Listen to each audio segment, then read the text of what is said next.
Today's guest is Sanjay Poojary. He's the founder and CEO at Saya Life. So Sanjay, thank you for coming on the show. Absolutely. It's a pleasure. Great. Yeah, I'm looking forward to learning about your background. I know you have a strong like Fortune 500 background, and now for the last little while, you've been more on the entrepreneurial side. That's right. That's right. So I've spent a few years of my career working in technology. I worked for big companies, Cisco. I worked at Rockwell Semiconductors, Connexent, Mindspeed. So a lot of technology-based companies. Um, and then joined a couple of startups.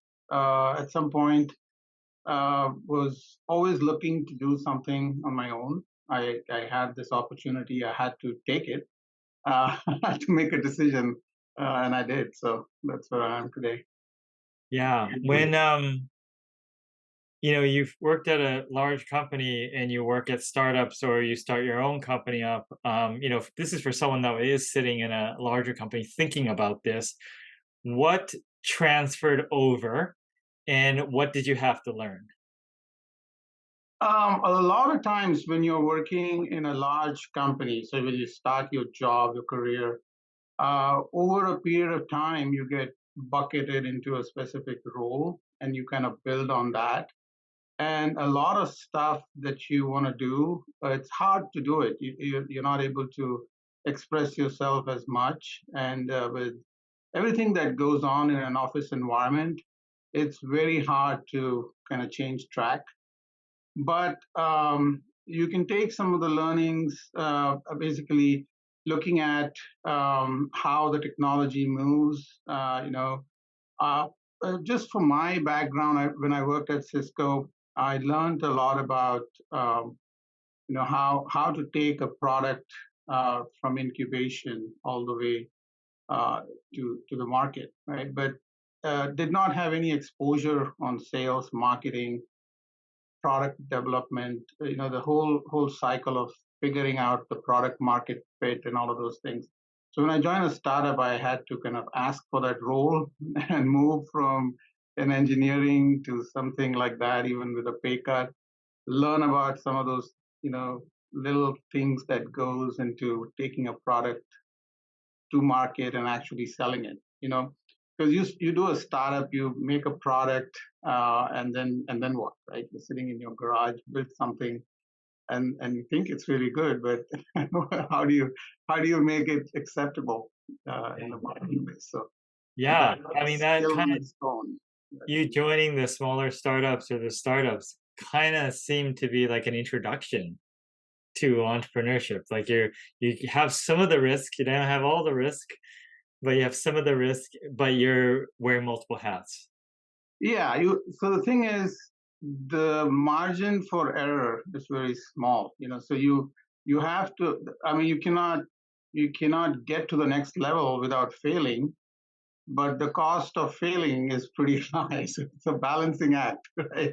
You don't want to fail so badly that you cannot get up. So you have to be careful. That's all it is. Yeah. So Budgeting the money, and it's very difficult. But yeah. yeah. So when you know were thinking about starting your own thing, what walk me through what was going through your mind, like what ultimately um sort of gave you the motivation or the direction that this was the right choice for you.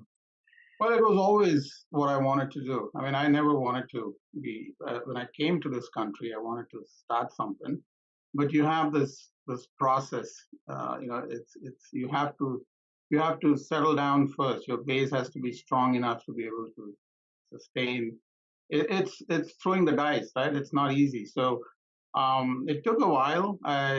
It took longer than expected, but then I saw an opportunity. I found the right people around me to support it, and I decided to move forward. But I think it's all about making sure you have the financial stability, or you have a network of people who can support you, at least for the first 2 or 3 years, to make sure if it's even possible.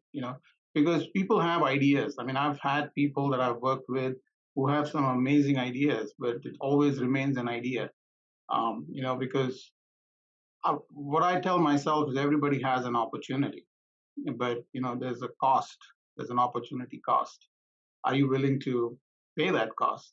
You know, so when you do that, you cannot have any half measures. You have to go either full in. You cannot say, okay, I'm gonna work and I'm just gonna do my startup on the side, and it never works that way. So either it's this way or that way, and you just have a couple of shots at it. So I had to convince my family, give me 2 or 3 years. It's now over 6 years. So Yeah. yeah. Now walk me through the problem or the idea and how it began and has it evolved. Yeah, so it got really exciting when Cisco was doing what's called the connected home, connected platform type of stuff, bringing everything out there um, on the network so that you have access to things in real time. So that was the idea, and a lot of focus on consumer electronics and trying to get into the consumer market because we were a Linksys acquisition into Cisco. There's a lot of work in that space, and I always thought some of the key areas were neglected when you're talking about big data and analytics. I think there's a lot of things to learn. They call it the Internet of Things. I was looking at it more as the Internet of Data, right? So there's so much information out there.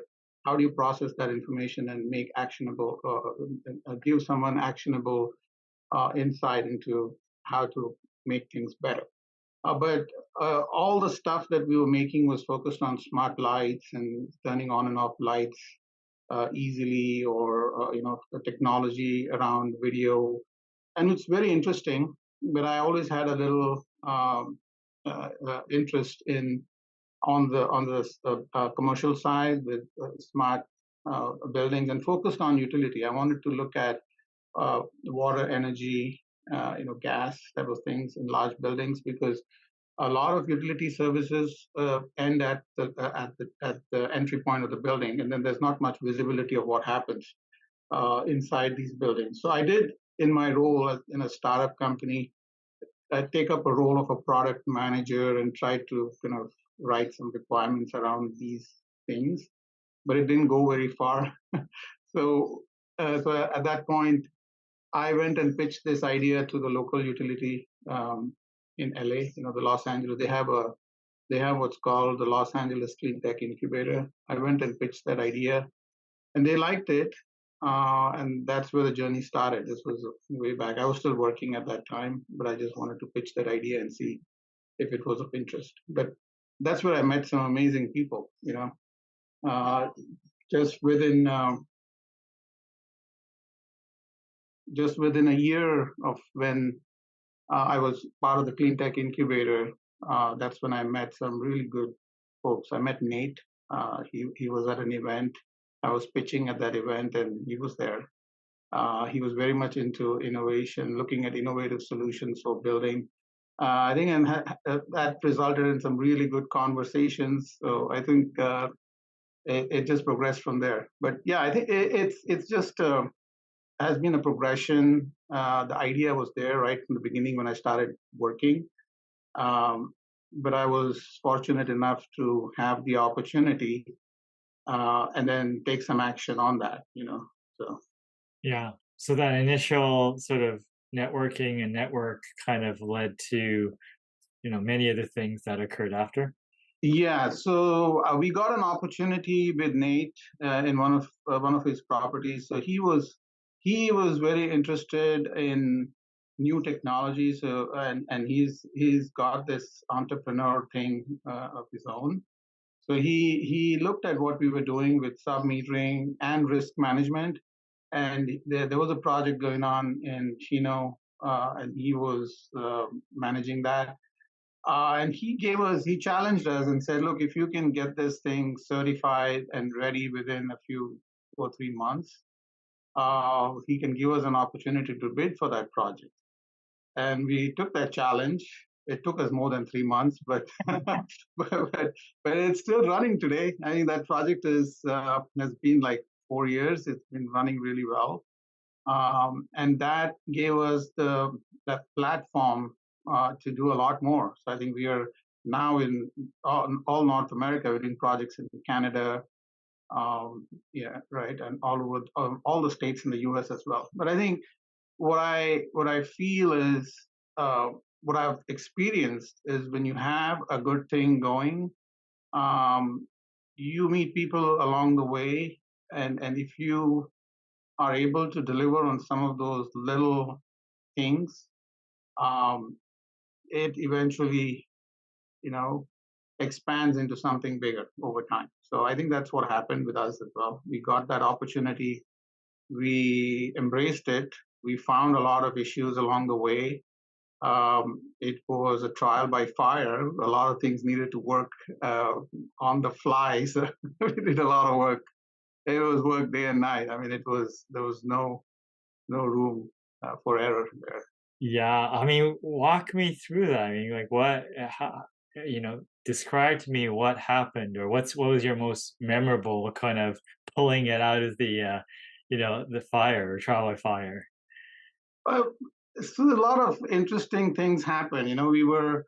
So the weights and measures thing, right? Got to get it certified, and we were not certified at that point. So I remember driving to Sacramento with one of my other guys with a truck full of devices, sitting down at the weights and measures lab with our computers, uh, programming the device to make sure it's calibrated and can meet all the requirements. So we were the only ones, and even today, I think we are the only certified meter. There might be one more maybe, but with a shut-off system and with a remote reader. So our mobile app is a remote reader. So that means we need to be able to report what's on the dial or on the display for the water meter for consumption. It needs to transmit in real time to a mobile app. So the guy was standing outside and looking at the mobile app. We had to give him an app, and then there was another tester inside checking the display and making sure it's exactly accurate in real time. There's a lot of stuff that we needed to do to make that happen, and it took us a few iterations going back and forth. So I remember driving in the middle of the night in the rain so that we can be 8 o'clock in the morning in Sacramento. We couldn't take all that stuff on a plane. There's a lot of stuff, equipment, making sure it works. We didn't have a team. People were just two or three of us, a couple of us driving, the other person supporting online. So a lot of good challenges. But once we got that done, then the actual deployment, right? So we have to deploy it across 454 units in Chino. So working with the construction guys, figuring out how to create the right kind of requirements for them so they can be up and running quickly. Having the technology to be able to collect information from all of these devices on a single gateway and send it to the cloud. So there's a lot of stuff going on, but thankfully, these construction projects take a long time. So you have a few months to get it certified, and then the construction happens in phases. So it kind of gradually materialized. This was way back one of our first projects. It was just trial by fire kind of thing, and at the end of the day, it all worked really well. We had a really amazing team. So we were Wow. able to pull that off. I don't know if there's anything here, but if you had to go back, would you do anything differently? Um, I think so. I think in the first couple of years, uh, so this we started uh, defining our requirements and all of that stuff. 2016, I was still working. 2017, and then we started working on these certifications quite late. I think understanding your market clearly, because we also dabbled at going into the single family space and for a time being because it looked attractive. You have the Flow, the Fin, all these other guys were in there. Um, so having a clear uh, definition of what you want to do early on and just focusing on one thing is important. I think trying to get into many things is maybe if I go back in time, we would spend lot more time defining the market, so we don't waste time. We probably wasted a year there, but yeah, change that. Do a lot more networking, attend, make sure, build a bigger network early on. So one of the disadvantages, I'm an engineer, um, not a marketing or sales guy per se, but I had to do this to be successful, which I learned. You can have the best technology out there. You got to get in front of a lot of people to be able to articulate the benefits and other things. And I met some really interesting people at the Clean Tech Incubator. One of them was Tom White, amazing personality. He kind of helped me understand the value of storytelling, helped me understand uh, how to focus on just one or two things rather than try to shoot multiple targets at the same time. And he said that can happen later on.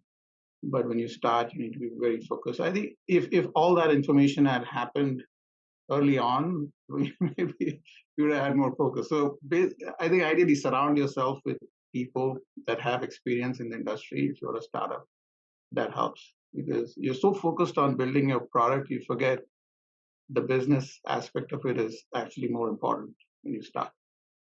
Wow, well said. So, with what you're doing, how do you see it progressing? Um, well, if you look at the market, I think it's very much looking for these types of solutions. Talking about water, and they're also, if you look at the market for smart buildings, is water, energy, gas. So we are looking to expand our offering in these areas. We've already started working with another company to integrate electric meters into our platform, so we can offer a complete solution with water, electric, and gas metering. Our platform is pretty mature for sub-metering, and we are looking to expand across North America with this solution. Uh, the market is pretty big. It's huge, and if you're looking at just the sub-metering aspect of it, a lot of buildings out there struggle with water-related risks, and not having insight into what's happening is problematic. And if you look at service providers like insurance companies and utilities, their economy depends on water energy, right? So if you're having water leaks, or if you're having non-revenue water loss or anything like that, it affects them, affects their bottom line. If there's a leak, a major leak, if you have to pay out a big claim, that's a problem. So they're getting involved now, more so than before. I spent a good half of my first year and a half chasing insurance companies. I think we are at a point now where we are signing partnership agreements with a few insurance companies on the multifamily side. It's very difficult on the retail side. There's a lot of insurance providers that provide benefits, or some kind of benefit for buying out a sensor or a leak detection system.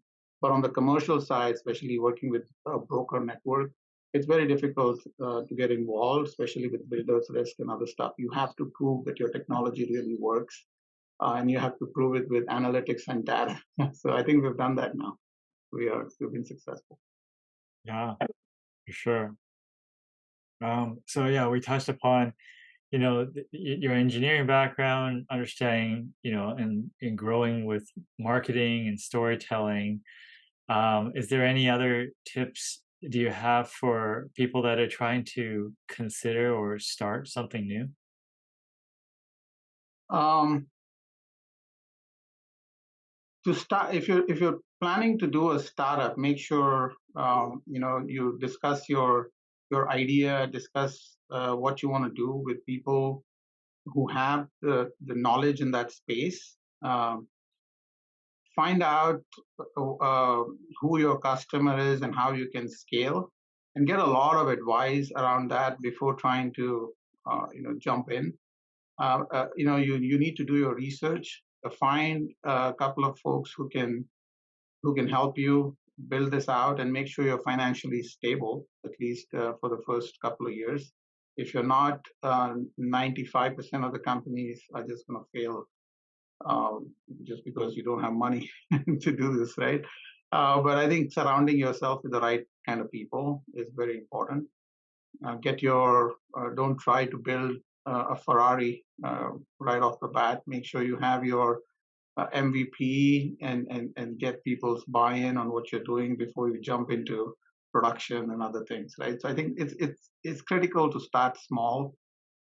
Make sure your business model and your product to market fit is well tuned. So that's critical. Making sure there's a market for code. I mean, you could build an amazing thing which would have and get patents on it, and there's no value for it in the market. It's of no use, right, for a business. Absolutely. And is there anything that I did not ask you, but you wanted to share? For folks that are listening to your podcast or are in your network, I'm always looking for people that can add value to what we are doing. If they have knowledge to share or any kind of information that can help us scale our company, I'm happy to talk to them. It's a journey. What has got us here today. It's not the same kind of information that's going to take us to the next level. So I'm looking to network and integrate with people in this space. So happy to talk to people. And if you know anybody in your network, I'm happy to talk to them.